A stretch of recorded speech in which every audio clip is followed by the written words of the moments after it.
kidnappings yesterday, and now another incident. A businessman has been kidnapped in Lenasia. This happened early this morning. Yassine Bhikkhu, an Indian national, was snatched by 4 men driving a white Mercedes-Benz SUV. Bhikkhu was taken while he was returning from mosque this morning. Our reporter Barry Bateman, following that story, joins me now. Some startling visuals, good evening, Barry, that we played in our headlines. So talk to me about what we know about this gentleman who was kidnapped and how and why he might have been kidnapped. Yeah, good afternoon, Sally. You know, remarkable visuals. You talk about that. I've been out to the area, and there are surveillance cameras just about on every house in the area, and that's why we're getting these different angles, which I suppose is very helpful for the authorities. Yassine Bhikkhu outside his house, minutes away, literally minutes after saying his morning prayers at his mosque, which is about 200 meters from where he lives. He is, what we understand about him, his employment, he runs his own companies. He is in the tobacco distribution business. So he is the major distributor for a specific brand of cigarettes. As an individual, seemingly well liked within his community. I spoke to a congregant at the mosque earlier today, and he was telling me that, this is somebody who you could go to him and ask him if you need any help in your community, if you needed any support, he would be there to help you. He was a humble man and religious. He was part of the mosque community. So seemingly well liked, but perhaps because of the industry he was in, he would have presumed to have had some wealth. And although we don't have confirmation that this is a kidnapping for ransom yet, the trend we've been seeing, and this is happening, it is in all likelihood we're going to head that direction. I mean, these visuals are astonishing. He is fighting tooth and nail not to be pushed into that car, even to the point that a third kidnapper had to rush and try and help his colleagues get him into the car. I mean, it's just astonishing. As you say, absolutely blatant.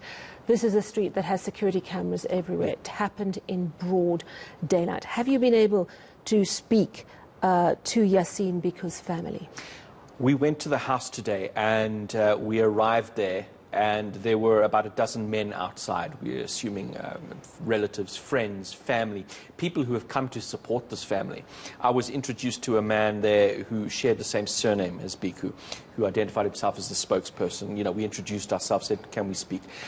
They said, not at this stage. You can imagine this is a very sensitive time. This is within hours of a man being snatched from outside his house. So while we have reached out to the family, and I certainly will stay in contact with them, not at this stage, Sally. I think it's still very early, busy dealing with all the formalities of getting an investigation off the ground. And what are police saying? Are they already suggesting that it might be a ransom, or are they keeping very mum on what might be the motive? Very mum at this stage, Sally. As you'll recall, let's just go back to the Motti matter. You know, despite the high-profile nature and everyone looking at this, the information that actually came from the police was very slim.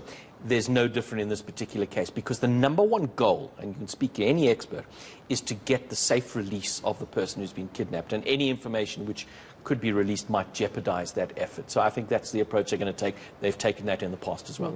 You know, you have spoken to us yesterday about the new unit that's been set up. Just tell us a little bit more about that unit, and is this matter almost automatically going to go to that unit, do you think? I have no doubt it will be taken over by this anti-kidnapping task team, which was established within crime intelligence as a specific response to the growing trend of kidnappings. If you look at the crimes statistics over the last decade, you've seen a massive increase in the number of kidnappings. Now, the vast majority of those kidnappings, Sally, relate to robbery, hijacking, where people would be grabbed and taken to an ATM. It might just be for a short period of time, but it counts as a kidnapping in terms of the crime. Somebody taken against their will. A very small fraction of those is the kidnapping for ransom. But this is what this team has been essentially established to take a look at, because we are seeing more and more of it. The Motti case, quite extraordinary in that you had 4 siblings from a single family taken in one go. And we understand 50 million rand ransom paid in that to secure their release. So it just gives an idea of how serious we're looking at. This is a type of organized crime. This unit is being led by a Major General Feroz Khan, who's probably the second most senior person within crime intelligence. He was appointed by the National Police Commissioner to lead this. And there is an active drive within the police to secure resources, additional manpower in every province to support this unit. So if there's of course, Gauteng will get the lion's share of that, because that's where the majority of these cases take place. But every province will have its own anti-kidnapping task team, which is ultimately led from crime intelligence at a national level. So we've got police trying to gear up to deal with what's becoming an increasing problem. But at the same time, we know that individuals are getting insured for kidnapping, which means, explain this to me, that when you are kidnapped, if you are kidnapped, there's an outside company that comes in and does all the negotiation. Well, absolutely. I mean, this, particularly where there are people engaged or are, in business in high-risk areas, particular. If you're very wealthy, for example, and there is a security assessment that is done, and you might feature as somebody who could be kidnapped. You could be insured for kidnapping and ransom. And where an insurance company has got that kind of policy available, they would keep the experts on retainer. And these companies, security analysts and the like, are professional hostage negotiators. We've spoken to one on this channel, Herman Bosman, who we've had here, and we've spoken to him regularly on this issue of kidnapping. He's the type of person who would be brought in to handle that.